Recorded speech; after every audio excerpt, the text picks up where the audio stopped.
Usually when you talk about diagnosing a structural problem, there's this built-in expectation of just absolute clinical precision. Oh, sure. Like, totally objective. Right. Think about it like structural engineering. If you see a crack in the foundation of your house, the inspector comes down, shines a flashlight directly on that jagged concrete line in the basement, and they just point. Yeah, they say, like, there it is, right there. Exactly. That's exactly why your living room floor is sagging. It's highly measurable. I mean, it's a binary state of physics. Yeah. Broken or not broken. It's clean, it's visible, and honestly, it is deeply comforting. We love a clear answer. We really do. You and I, we all like things to be categorized. We want a clear, undeniable cause and effect that we can point a finger at, to explain why things feel so unstable. But then, of course, you step into the world of sociology. Oh man, exactly. You step into demographic shifts, the hidden machinery inside modern cultural institutions, and suddenly that trusty flashlight is just completely broken. So the blueprint is gone. Right, the blueprint of Western civilization is totally obscured. And everyone, no matter what side of the aisle you are on, everyone agrees the house is creaking loudly. Oh, absolutely. But nobody agrees on why. Exactly. And if you're trying to figure out why the house is creaking, please take a quick second right now to like and subscribe to the show, because today, you and I are decoding a blueprint that claims to have the exact unfiltered answer. And it is definitely not an answer that is designed to make anyone comfortable. No, not at all. Because depending on who you ask in today's cultural climate, the societal house is either settling naturally due to, inevitable globalization, or... So it is being intentionally demolished from the inside out. Right. Which brings us to our mission today. Yes. We are embarking on a comprehensive, totally no-holds-barred review of a highly provocative, incredibly intense new ebook. It's titled Invasion of the Welfare Warlords by Conrad Riker, published in 2025. And right at the top, if you want to understand the history of our institutions and the argument that they were captured by feminist and Marxist ideologies before most people even realized what was happening, you should really check out Amazon Kindle and Google Playbooks to buy this book. Yeah, and make sure to follow the author at Conrad Riker on Substack for more of his survival guides and uncensored tactics. Definitely. This book is aimed squarely at a men's rights and red-pilled manosphere audience. And our goal today is to unpack the highly specific, deeply controversial worldview driving this text. But before we pull apart the architecture of this argument, we absolutely have to issue a very crucial disclaimer. Oh, yes. Absolutely essential. Listeners, the source material we are diving into today contains highly politically charged content. Very charged. Yeah, it touches on extreme left-wing and extreme right-wing themes, using fiery, unapologetic rhetoric. So we must make it explicitly 100% clear to you. We are never taking any sides here. Never. We are not endorsing the viewpoints, the politics, or the conclusions of this author. Our mission on this deep dive is strictly to impartially report on the content provided. Right. We are acting purely as your neutral guides to convey the ideas, the arguments, the mechanisms, and the history contained in Riker's original source material. Precisely. We are just here to look at the internal logic of the text. Like, what is the author actually arguing? Right. How do the mechanisms of his theories work? And critically, why is this specific framing resonating so deeply with a massive demographic of modern men? So let's unpack the macro view. The core premise here is that the crumbling of Western institutions, well, he says it isn't an accident of history. No, the book frames it as an intentional demolition. Right. It begins by looking at the structure of the modern state, arguing that the state apparatus has been weaponized against the native working class. And the mechanism for this weaponization is something the text calls the Cloward-Piven playbook. Now, to understand this, you really have to grasp the sociological theory behind that name. Right. Because it's not just a buzzword. No, you really do. The Cloward-Piven strategy is not some internet invention. It's a very real political strategy outlined back in 1966 by two sociologists, Richard Cloward and Francis Fox Piven. Okay, so what was their actual angle? Well, their original stated idea was essentially to overload the United States public welfare system. Overload it? Like on purpose? Exactly. They theorized that if you could maximize the number of people demanding welfare benefits, you would precipitate a massive bureaucratic and financial crisis. But wait, why would overloading the system lead to anything other than the government just shutting the welfare system down completely? That's the trick. Right. Like, how does the text explain the leap from crashing the system To achieving a political goal. Because the theory relies on political extortion. Oh, wow. Okay. Yeah, Cloward and Piven believed that the chaos of a collapsed local welfare system would force the federal government to step in with a permanent solution to quell the unrest. And that permanent solution would be what? Specifically, a guaranteed annual income. The crisis is the feature, not the bug. Man, so you break it to remake it. Exactly.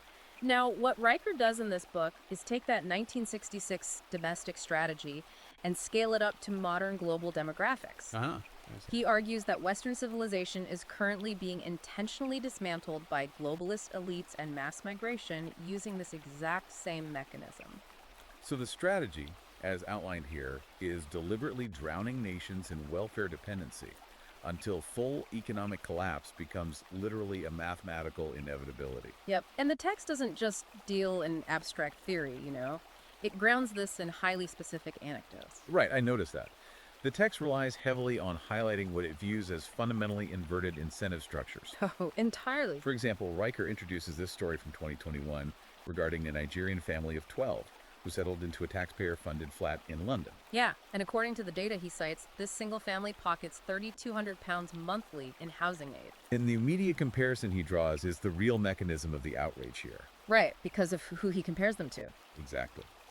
He points out that £3,200 is £700 more than a British nurse takes home after working grueling 40-hour weeks in the National Health Service. The framing there is incredibly sharp. It really is.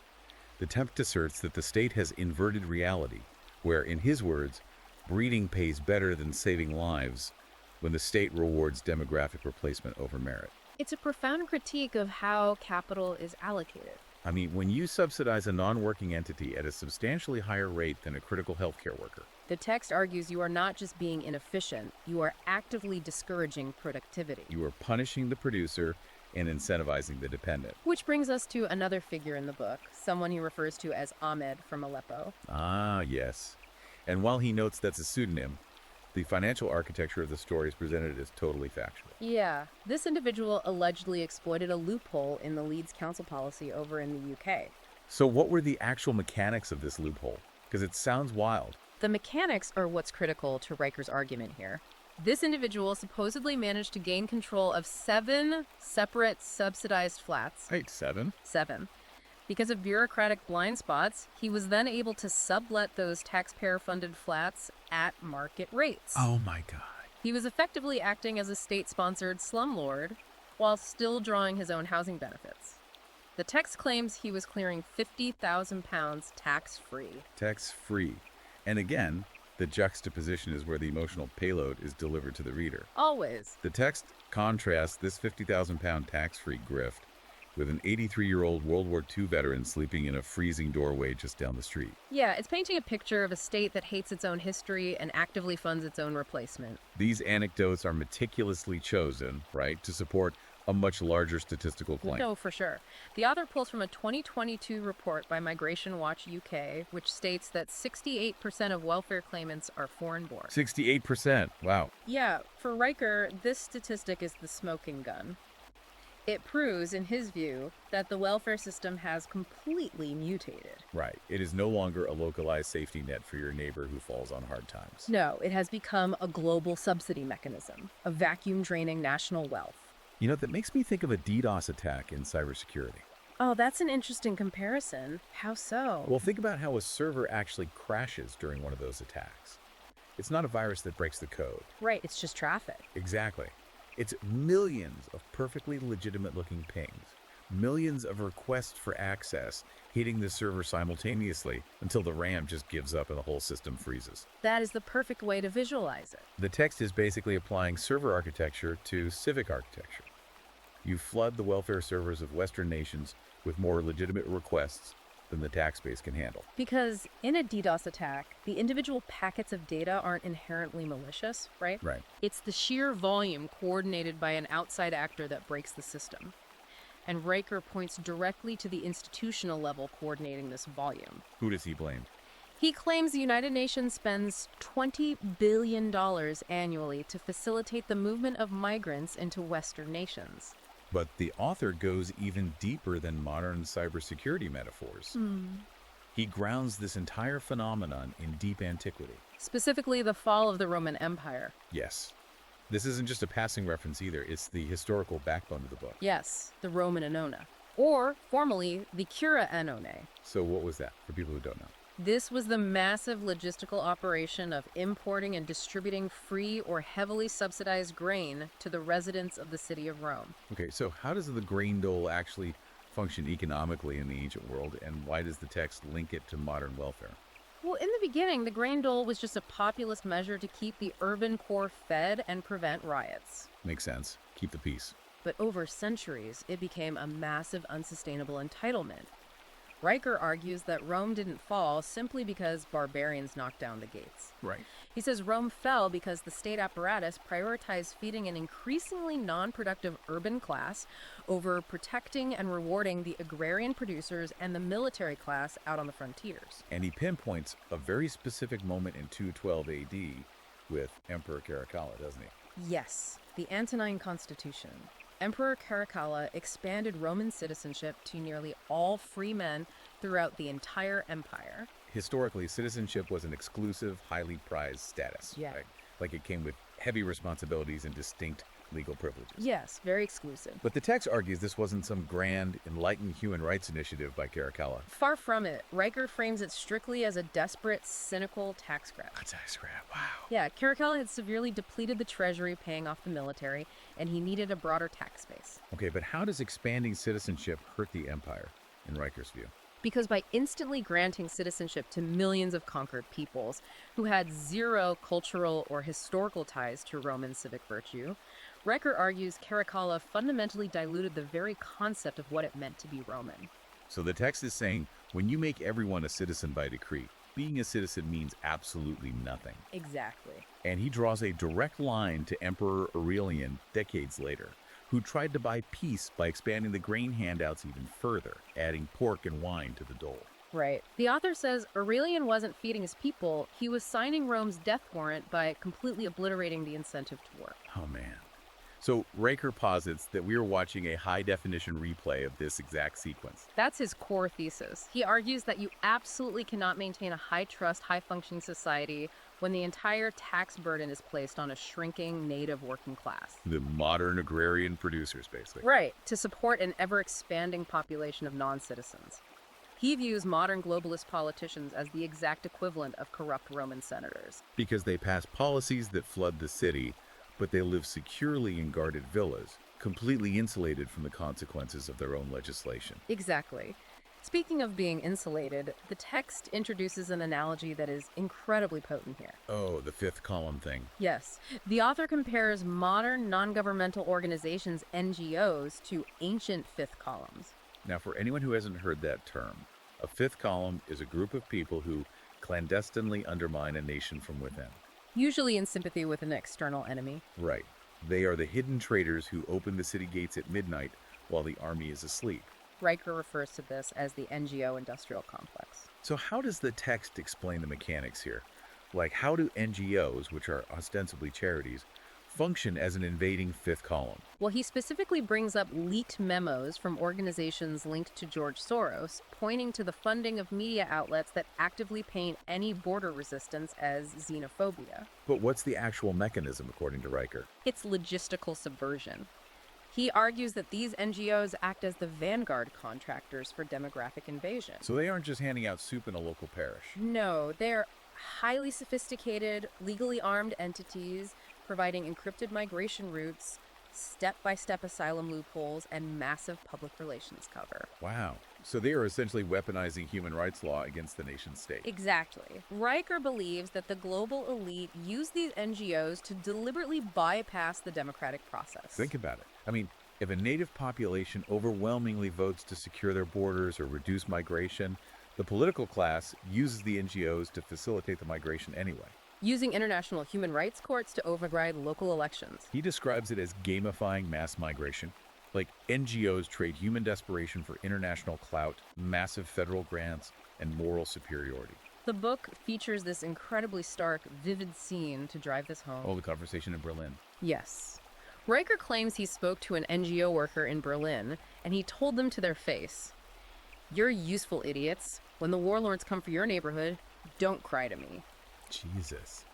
It strips away every ounce of humanitarian veneer and frames charity entirely as a kinetic weapon of demographic warfare. Which naturally leads to his proposed solution for this macro-level extraction. Riker is not content to just diagnose the rot in the Roman pillars. No, he prescribes a brutalist fix. Very brutalist. And that fix is what he calls citizenship-based welfare. Right. He argues for a draconian, strict system that requires a minimum of 10 years of verifiable continuous tax contributions before a single cent of state benefits can be accessed. So, no welfare, no subsidized housing, no municipal jobs, without a decade of paying into the system first. A true citizen-first policy. He anticipates the pushback, of course. I mean, he knows critics will call this hostile and xenophobic. But he reframes it entirely. He says, I call it housekeeping. Housekeeping, wow. He argues that in a sane world, national assistance is an exclusive dividend you earn by buying shares in the country through labor. Not a free-for-all buffet for anyone who manages to step across a geographic line. This cements a foundational premise of the text. The belief that the social contract has not just been bent, but completely broken. The modern state, in Riker's view, has fundamentally breached its fiduciary duty to its foundational citizens. Precisely. So if the Cloward-Piven strategy is about extracting resources at the borders, the macro-level draining of the national treasury. The text then executes a fascinating pivot, because the author argues that this exact same extraction methodology isn't just happening at the border. Where else is it happening? It is happening inside the four walls of your own home.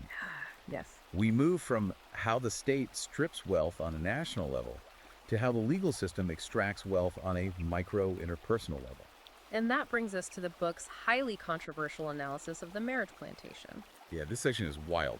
This is where Riker's thesis drills down into gender dynamics, the mechanics of family law, and the uncompromising lens of evolutionary psychology. He posits that modern feminism did not liberate society. It sold society a Trojan horse. He argues that we are currently living in a genocracy. It's a harsh word. It is. But he uses it to claim that modern Western law has been reverse engineered to enforce a very specific biological drive. The text leans heavily on the concept of female hypergamy. Which is a crucial biological concept to unpack if we want to understand his argument. Right, so in evolutionary psychology, hypergamy is the instinctual drive, observed across multiple primate species, for females to seek out and mate with males of higher status. Greater physical protection capabilities or more abundant resources. Exactly, because historically, in a state of nature, a female's reproductive investment is massive. Right, pregnancy, nursing, vulnerability. So she biologically must secure a partner who can provide a buffer against starvation and predators. The evolutionary logic dictates that women naturally seek providers. But Riker argues that modern society has taken this ancient biological survival instinct and, through the family courts, weaponized it into a state-enforced financial shakedown. He claims that through the mechanisms of no-fault divorce and permanent alimony, marriage has been completely decoupled from mutual partnership. Instead, it has been transformed into a unilateral wealth transfer scheme, the marriage plantation. To illustrate the mechanics of this, he relies on a narrative that serves as the dark mirror to the American dream. Oh, the story of Jim. Yes. Jim is presented as a high-level tech executive living in Seattle, pulling down $250,000 a year. On paper, Jim is the apex of modern success. But Jim doesn't live in a high-rise condo. Jim lives in the back of his Subaru Outback. And the text explains exactly why. Because a family court judge awarded his ex-wife $120,000 annually in alimony and child support. Garnished directly from his wages. Right, leaving him unable to meet the basic costs of living in the city where he is forced to work. Riker masterfully uses Jim's story to dismantle cultural mythology. He explicitly contrasts Jim's reality with the famous movie The Pursuit of Happiness. Oh, with Will Smith. Yeah, where he plays Chris Gardner, the homeless single father who grinds his way to become a millionaire stockbroker. The book claims that Hollywood narrative is a pacifying myth for the modern divorced man. Right. Riker asserts that if Chris Gardner went through a modern family court today, he wouldn't become a stockbroker. No, he would have his wages ruthlessly garnished. His passport flagged and his driver's license suspended for falling behind on payments. He argues the real-life Jim ages out of the shelter system, falls into fentanyl addiction to numb the despair, and is ultimately consumed by a legal system built solely to harvest his labor. Which is where the text brings in jarring systemic data to back up the anecdote. Yes, the statistics he cites are genuinely staggering. He notes that roughly 80% of the unsheltered homeless population in the United States is male. 80%. And yet, he cites budget data, claiming that 90% of HUD housing and urban development funding specifically targets programs exclusively for women and families. You really have to pause and look at the systemic dissonance there. Yeah, the text paints a picture of progressive city councils virtue signaling about passing menstrual equity initiatives while literal legions of men freeze to death under highway overpasses. He highlights a Marine veteran named Jake, who he claims slept next to a storm drain in a major city for 6 months. And why? Because every single shelter bed in a 10-mile radius was legally reserved under a women and children first mandate. Which forces you to ask, if the patriarchy is real and men hold all the structural power, why is male suffering entirely institutionalized and ignored? Riker believes the answer is absolute ideological capture. He argues that feminism has successfully positioned women as the only recognized victim class in the eyes of the law. Therefore, the family court system does not view men as humans deserving of equity. It treats them simply as ATMs with no withdrawal limit. And this legal extraction doesn't stop at divorce. No, the text extends this critique into the cultural sphere, launching a brutal attack on the Me Too movement and the rise of Title IX's campus tribunals. Riker does not believe all women as a necessary corrective for historical injustice. No, he sees it as what he terms Salem 2.0. It's a fascinating historical framing. He is arguing that ideological dogma has completely cannibalized the foundational Western concepts of due process, the presumption of innocence, and empirical evidence. He points specifically to cases that act as cultural flashpoints. Like the 2006 Duke lacrosse case. Exactly, where players were publicly branded as monsters, expelled, and had their lives entirely derailed before basic DNA evidence finally proved their absolute innocence. Leading to the disbarment of the rogue prosecutor. He also dissects the 2018 Michigan State case, where a male student faced expulsion based on a single Snapchat accusation. And this proceeded even after text messages surfaced, showing the accuser actively bragging to her friends about teaching him a lesson because he didn't call her back after a hookup. By focusing on these mechanisms, Riker argues that modern quasi-legal systems like university Title IX assises operate on an automatic presumption of male guilt. This is where we need to explain the term he uses. Title IX's commissars. Right, a commissar historically was a political officer in the Soviet Red Army. They weren't military tacticians. They stood behind the actual generals with a pistol to ensure that every military action strictly aligned with communist dogma. The text uses that specific word to imply that university administrators aren't looking for the truth of an assault claim. They are enforcing ideological purity. When the dogma demands a male sacrifice, actual evidence becomes an irritating inconvenience. Exactly. He asserts we have fundamentally reverted to a pre-Enlightenment legal standard where the identity of the accuser is the only evidence required. Which makes his next historical comparison incredibly striking. He argues that ancient, heavily patriarchal marriage contracts were vastly more honest and fair than modern Western marriage laws. He brings up the Babylonian ketubah and the Islamic mahr. It's a brilliant rhetorical inversion. We are conditioned to view ancient societies as oppressive. But Riker points out that a Babylonian ketubah from 500 BCE was a highly specific, legally binding contract with explicit behavioral clauses for both parties. He notes it even contained clauses fining wives 200 silver coins for public belching. Which sounds crazy to us, but similarly, the Islamic mahr is a negotiated dowry given directly to the bride up front. The key word there is up front. The text argues that at least the ancient world understood the brutal transactional nature of human mating and codified it with total transparency. You knew exactly what you were paying and what you were getting. Modern society, however, wraps marriage up in this Disney-fied illusion of unconditional romantic love, only to hit men with draconian, unnegotiated financial penalties the absolute second the romance evaporates. It's a legal ambush. Which brings us back to the stark reality of how the state treats men who fall out of this system. We discussed the disparity in homelessness, but there is a profound contradiction in how safety nets are policed. Yes, I want to dig into this because it highlights the absurdity of the bureaucracy. Riker asks, why do progressive cities actively fine organizations that try to help men? He documents the case of Philadelphia's Sacred Heart Church. This parish was hit with a massive $12,000 municipal fine for violating gender equity laws, And that crime. operating a winter shelter exclusively for men in a neighborhood overrun with male vagrancy. Riker's analysis here is absolutely scathing. He quotes the bewildered pastor of the church who told the press, "Nobody finds breast cancer clinics for not treating prostate patients." Boom.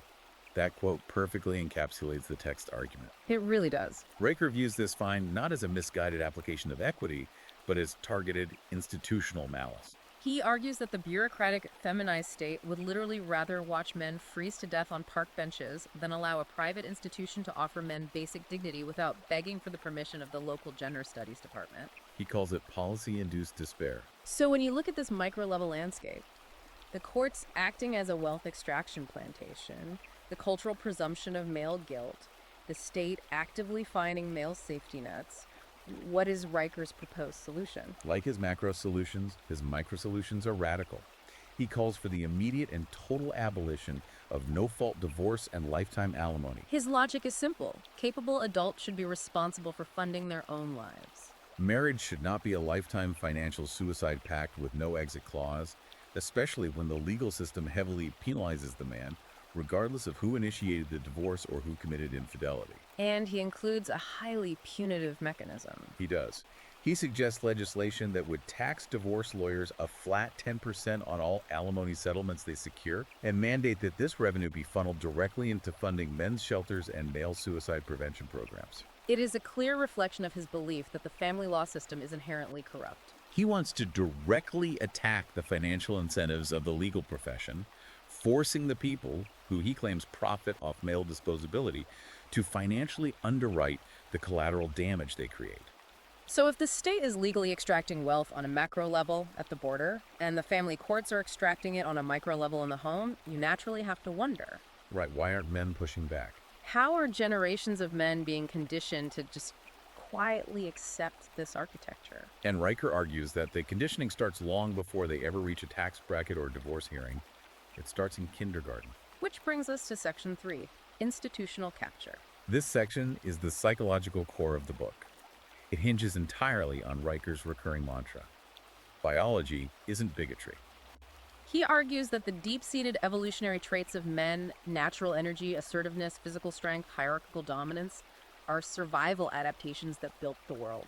But today, schools and corporate HR departments actively pathologize these traits as a social disease they call toxic masculinity.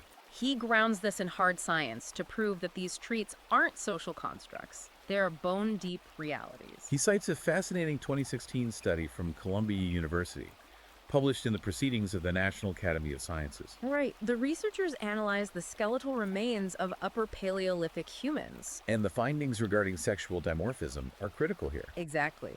They found that the male arm bones from this era had 30% greater density and mass than the female arm bones. Because for millennia, men were throwing spears, wrestling down megafauna, and carrying massive loads over long distances.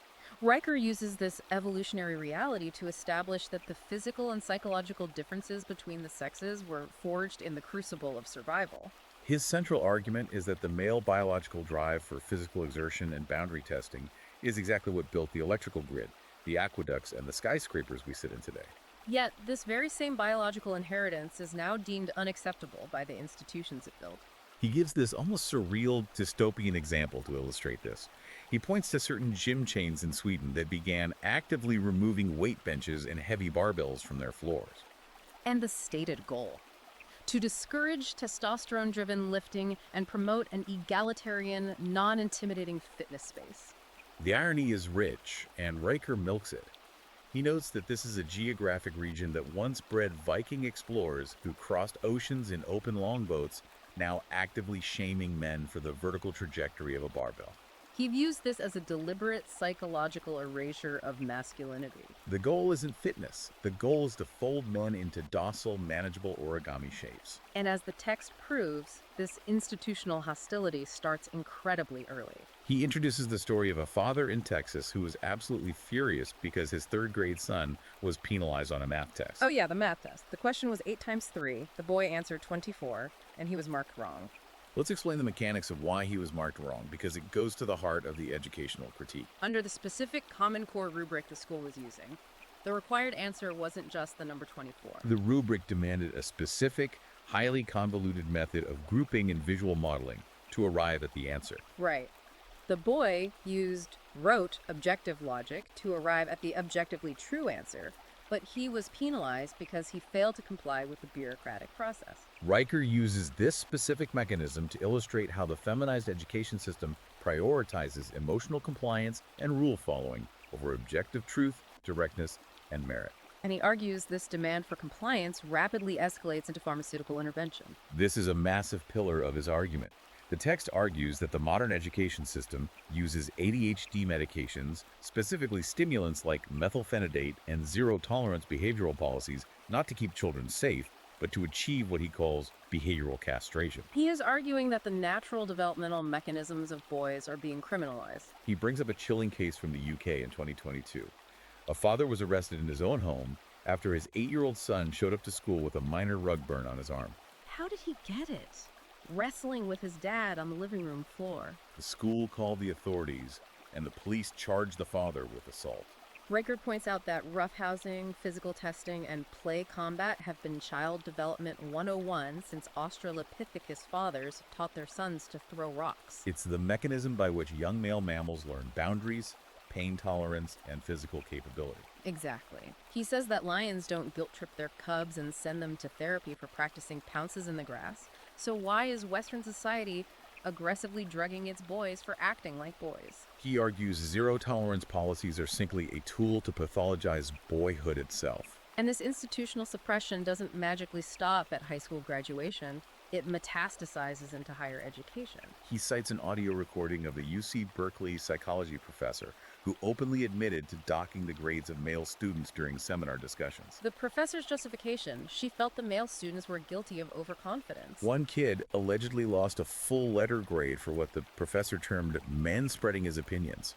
Which means what, mechanically? It means the male student spoke clearly, asserted his argument confidently, and did not proactively couch his statements in apologies or submissive language. Riker argues that modern academia views male assertiveness not as leadership, but as a personality disorder requiring academic punishment. It gets worse when you look at the hard sciences. He points to a report claiming that MIT professors internally admitted they were inflating women's STEM project grades by an average of 8.3%. Why? To proactively balance the patriarchy and achieve equal outcome metrics. He makes this dark joke that female robotics team members were basically getting extra credit for emotionally intelligent circuit design. It's a sarcastic jab, but it perfectly underscores his thesis that strict meritocracy, the very engine of technological advancement, has been fully replaced by an oppression Olympics, where your technical competence is entirely secondary to your identity markers. Now, I have to point out the glaring irony Riker highlights here. He notes that the exact same masculine traits being medicated and pathologized today, aggression, spatial dominance, uncompromising assertiveness, are the precise traits that successfully stormed the beaches of D-Day, built the Transcontinental Railroad, and put men on the moon. So when you have institutions like Yale hosting mandatory dismantling masculinity workshops for their fraternity members, how does the text see men reacting to this environment? Riker compares those Yale workshops directly to Maoist struggle sessions, which were the brutal public humiliation rituals during the Chinese Cultural Revolution, where people had to publicly confess their political sins against the communist state. Precisely. You sit in a circle, you publicly confess your male privilege sins, you ritually degrade yourself, and you pray the Title IX administrators allow you to keep your scholarship.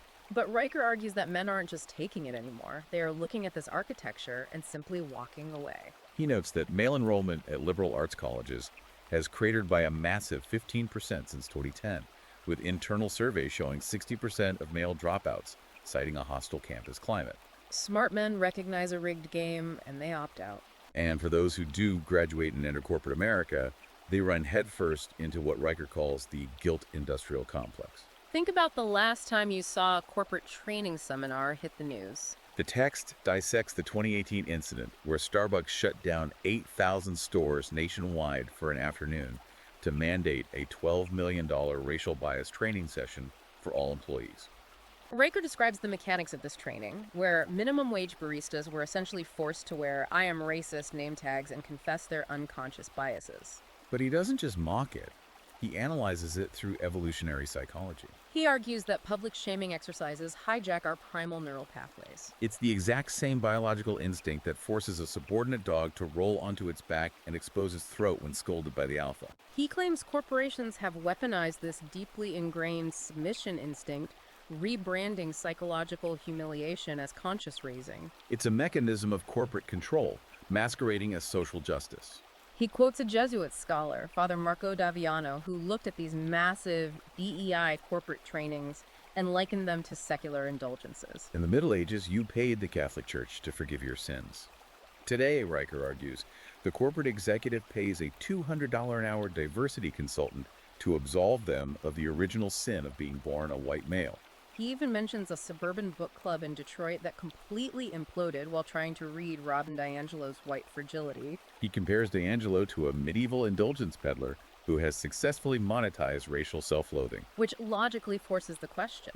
If the educational system and corporate HR departments are completely compromised by this ideology, what is Riker's advice for navigating them? His advice is, you don't navigate them, you bypass them entirely. For parents, he advocates for total withdrawal into underground free-range parenting co-ops. He envisions these as modern speakeasies, where young boys can wrestle, build forts, and climb trees without a neighbor calling Child Protective Services. And how does he suggest handling the pharmaceutical pressure from schools? He points parents toward the RFRA, the Religious Freedom Restoration Act. He advises parents to legally classify their sons as pharmaceutical conscientious objectors, using federal religious freedom laws to shield them from forced ADHD medication. And in the corporate sphere. He champions the absolute eradication of DEI staffs to restore raw meritocracy. He cites a case study of IBM's Dallas office, which he claims fired 78 DEI staffers in a single quarter. The result, they eliminated the weekly Oppression Olympics seminars, freed up thousands of actual work hours, and immediately saw a 19% jump in raw productivity. It's a complete and total rejection of the modern institutional consensus. He is telling his audience that these systems cannot be reformed, they must be abandoned, which perfectly sets the stage for the final and perhaps most fascinating section of his thesis. Exactly. We're entering section 4, the pushback, the red pill resistance, and parallel economies. Having spent hundreds of pages laying out this sprawling, interconnected case for how the state, the courts, and the schools are completely hostile to men, Riker shifts from grievance into pure strategy. He provides a roadmap for how red-pilled men are fighting back not by protesting, but by seceding from mainstream society. This is where the book becomes a tactical manual. He outlines the rise of alternative socioeconomic systems, the phenomenon of the Sigma male who boycott societal expectations, and the rapid construction of uncancelable, decentralized parallel economies.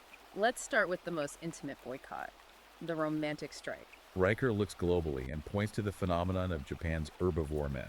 These are millions of young, able-bodied men who have looked at the cultural and financial costs of modern dating and marriage and have entirely withdrawn from the romantic market. And the macro effect of this micro-decision is staggering.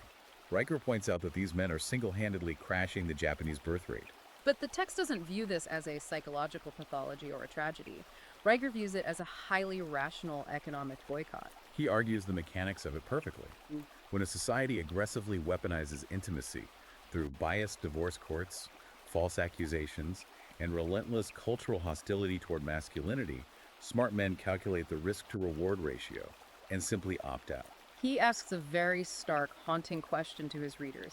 What's cheaper in the long run, a diamond ring or a revolution? And this concept of opting out is manifesting heavily in the digital space. Men are finding ways to generate wealth without ever stepping foot inside a compromised HR department. He introduces us to a guy he calls Monk Mode Mike out of Akron, Ohio. Mike doesn't have a mortgage. He lives in a 1978 GMC Vandura down by the river. Riker calls this van a middle finger to the alimony industrial complex. And what does Mike do? He makes $10,000 a month streaming on independent platforms, talking to thousands of young men who are intentionally avoiding Tinder dates and corporate grind culture. Riker says Mike is selling digital wolf tickets to the castrated class. It perfectly illustrates Riker's point that a massive, untaxable shadow economy has emerged. Men are realizing they can thrive entirely outside the traditional state-sanctioned milestones of getting a cubicle job, taking on massive mortgage debt, and risking half their assets in marriage. He brings up an even younger, more aggressive example, a 17-year-old kid in Minneapolis. This kid consumed Andrew Tate's Bugatti or Bust online playbook and used it to ruthlessly flip salvaged Teslas on Facebook Marketplace. By operating entirely in the gray market, this 17-year-old cleared $112,000 in 6 months in pure profit, and he used it to buy his single mother a house in cash. How did the legacy institutions react to that? Riker notes that a local news station ran a piece calling the teenager's hustle a troubling example of toxic entrepreneurship because it bypassed regulations. But Riker calls it Darwinism with a torque wrench. But hold on, we have to look at the feasibility here. I mean, there is a massive survivor bias in Riker's argument, isn't there? He highlights the one 17-year-old making 6 figures flipping Teslas, or monk mode Mike making 10 grand a month streaming. But is it really mathematically or logistically feasible to suggest that millions of disaffected men can just opt out, move into vans, and become crypto millionaires?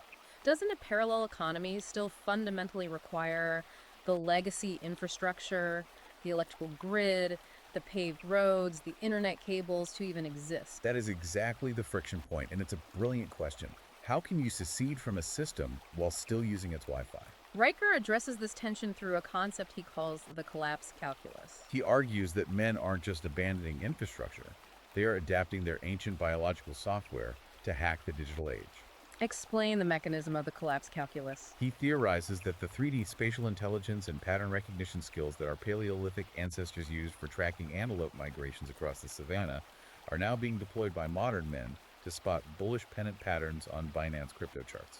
He profiles guys who are running massive decentralized offshore Bitcoin mining rigs, powering them with stolen or gray market diesel fuel, and trading that crypto directly for grass-fed ribeyes from local unregulated ranchers. This is a pure anarcho-capitalist vision of survivalism. Completely. He points out the legal impotence of the state in this scenario, claiming that the SEC can't serve a subpoena to a guy whose only legal address is an encrypted geotag on a decentralized server. He is arguing that the exact same raw testosterone and aggressive drive that built the legacy institutions in the 20th century are now being channeled into building parallel decentralized networks that those legacy institutions can no longer regulate, tax, or control. And how are they defending the cultural borders of these networks? Through what Riker calls meme warfare. If you spend any time online, you've seen Wojaks, Pepe the Frog, and Schizo Chandler memes. To a legacy media outsider, these just look like absurd, incomprehensible internet jokes. But the text argues the mechanics of these memes are incredibly powerful. This is a genuine radicalization and recruitment tool for what the internet calls the base department. Riker compares the mechanism of the meme directly to historical propaganda. He points out how 1917 Bolshevik revolutionaries used abstract art and avant-garde theater to soften the cultural brains of the populace, making them receptive to communism. Exactly. He says the modern equivalent is using absurdist, hyper-ironic humor to red pill Generation Z. He cites a Reuters study claiming that 38% of men under the age of 25 explicitly trust memes more than they trust mainstream cable news. When you have that level of institutional distrust, the meme bypasses the critical faculties and becomes a highly effective viral vector for transmitting political ideology directly into the brains of young men. Okay, we need to talk about the data point regarding physical preparation because it signals a shift from digital secession to physical reality. This is the statistic that made me stop reading, put the book down, and just stare at the wall for a minute. Riker claims, citing internal market research from outdoor retailers, that 52% of men under the age of 40 currently sleep next to a bug-out bag. And we aren't talking about a gym bag with a change of clothes. No, we are talking about a curated, militarized survival kit containing MREs, water filtration systems, trauma tourniquets, and encrypted hard drives containing cryptocurrency seed phrases. He notes that major retailers like Walmart are subtly acknowledging this shift, moving their prepper aisles right to the front of the store next to seasonal decorations, actively marketing what they call family sovereignty bundles. So I have to ask you, based on this data, Riker asserts that America isn't collapsing in the traditional sense, but rather it is actively splitting into tiny, self-run zones centered on homeschooling and constitutional militias. Does he foresee a literal, kinetic civil war, or is this strictly an economic secession? That is the pivotal tension of his entire conclusion. He seems to suggest it is a highly evolved hybrid of both. He references the fact that 29 states currently have active, low-level secession movements, and he cites Texas nationalist movement polling data, comparing the current national mood directly to bleeding Kansas in the 1850s. But he notes the battlegrounds have shifted. It's not necessarily going to be standing armies in blue and gray coats marching across fields. It's the balkanization of society across encrypted platforms. Exactly. It's a decentralized, asymmetric economic warfare where men simply stop paying into the system. They stop marrying, they stop taking taxable corporate jobs, they stop buying new cars, and they retreat into local, hyper-self-sufficient physical enclaves. He takes this to its ultimate logical conclusion by discussing seasteading. Yes. For the uninitiated, seasteading is the concept of creating permanent dwellings at sea, outside the territory claimed by any government. Riker profiles groups of men who are buying decommissioned oil rigs or massive barges, anchoring them exactly 12 miles offshore in international waters, and waving a permanent goodbye to Brussels bureaucrats and IRS agents. They run wave-powered Wi-Fi, they distill their own water, and they exist entirely outside the legal framework of the state to avoid alimony and taxes. He claims internal surveys show that 78% of seasteaders are divorced guys who decided to upgrade from alimony serfdom to sovereign captaincy. It is the ultimate manifestation of his philosophy. Yeah. Total, unapologetic detachment. So, if his readers can't afford an offshore oil rig, what is his final practical solution for the men left on the mainland? His final advice is a manifesto of radical localization. He tells his readers to rebuild patriarchy locally. And the mechanics of this are surprisingly domestic. He says instead of going to couples therapy, go buy your wife a high-end dishwasher. Explain the logic there. He cites a 2023 sociological book called Return of the Primitive, which analyzed massive data sets and found that owning functional, time-saving household appliances predicted lasting marriages with far greater accuracy than years of expensive psychotherapy. It's about providing tangible, mechanical value. He tells his readers to aggressively protect their physical property, buy the second food dehydrator, print out the blueprints for off-grid solar panels, and fundamentally absolutely stop funding the corporate and educational systems that hate them. He wants men to be so busy deadlifting heavy barbells and deadlifting dead ideologies that they literally do not care when the legacy institutions collapse around them. It is a manifesto of supreme alienation, culminating in a call for total, rugged self-reliance. He is effectively standing on the deck of the Titanic, telling his audience that the ship is sinking, the lifeboats have been legally reserved for everyone else, so you need to rip the doors off their hinges, build your own raft, and row away as fast and as hard as you can. Which brings us to the end of this incredibly dense, highly controversial, and deeply fascinating text. And having unpacked all these mechanics, it leaves us with a final provocative thought to chew on. Inspired by Riker's concepts of monk mode, digital ghost economies, and seasteading, I want you, the listener, to think about this as you go about your day. If a critical mass of young men, the exact demographic that civilization has historically and biologically relied upon for heavy manual labor, military defense, physical infrastructure maintenance, and massive tax generation, if that demographic literally opts out into their own digital and physical enclaves, what is the breaking point for the legacy society they leave behind? It's the ultimate stress test of the system. Can a highly complex, deeply interconnected modern society actually continue to function if its foundational builders go on a permanent, quiet strike? It's a question that echoes ominously through every single page of this book, regardless of what you personally think of the author's intense politics. Because if the foundation decides to pack up and walk away, it really doesn't matter how beautifully the rest of the house was decorated. The blueprint fails. Exactly. Just like we talked about at the very beginning, the structural integrity of the house relies entirely on the materials holding it up.